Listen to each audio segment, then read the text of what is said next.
and from 2014. With the world's first repeal of ridiculously bad carbon dioxide tax legislation, Australia can breathe freely. The tax has been implemented despite no government running on a platform to install it. Now that it is repealed, opposition leader Bill Shorten is promising to campaign for one next election. Some say we have lost the chance to lower world temperatures by an estimate of 0.0038 degrees Celsius over the next 100 years, and so we're all going to die.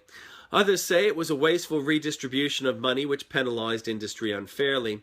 Anti-Semitic bigots are saying Israel is not allowed to defend herself. They are wrong. Israel is entitled to protect her people from killers or stone throwers or vandals and thieves. However, the bigots need to be confronted to justify why they have used a position of authority to harm civilians.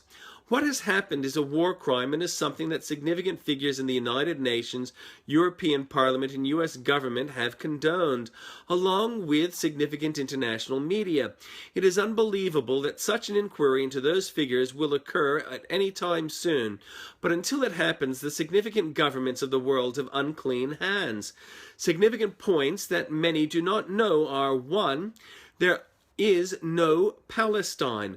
Palestine is a Roman word to describe a secular administration of Jewish peoples in the Middle East, which is what Israel is now.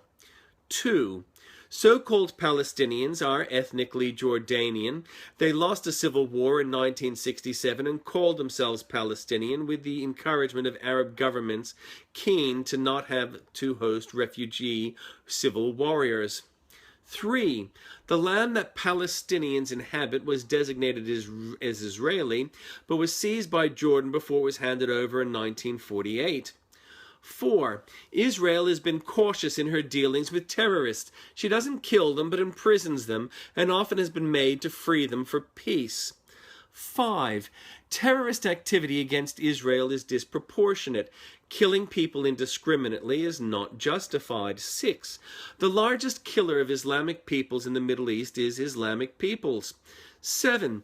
Israel pays for aid to Palestine and generously runs and funds hospitals and provides energy, business, and supplies.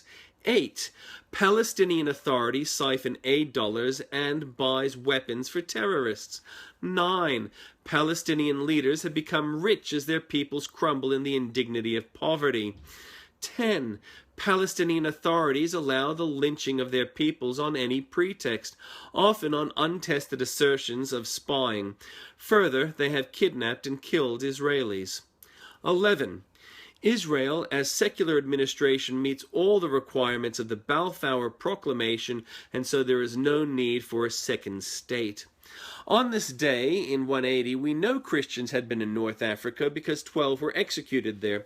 In 1203, a crusade got sidetracked and sacked Constantinople with the aim of uniting the Eastern and Western churches.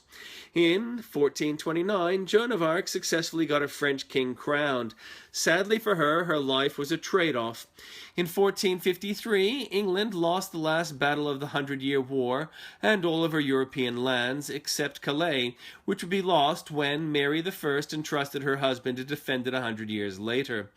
In 1717, gloriously, King George I of England sailed down the Thames with 50 musicians, premiering George Friedrich Handel's Water Music. In 1794, we had the reminder that secular authority is not the same as atheist administration, with the slaughter of 16 Carmelite martyrs of Compiègne, 10 days prior to the end of the French Revolution's reign of terror. In 1918, communists killed the Tsar and his family. 1945, Churchill was alone against Stalin at Potsdam, while the idiot Truman condemned over 100 million European peoples, unlucky enough to live in the East, to tyranny.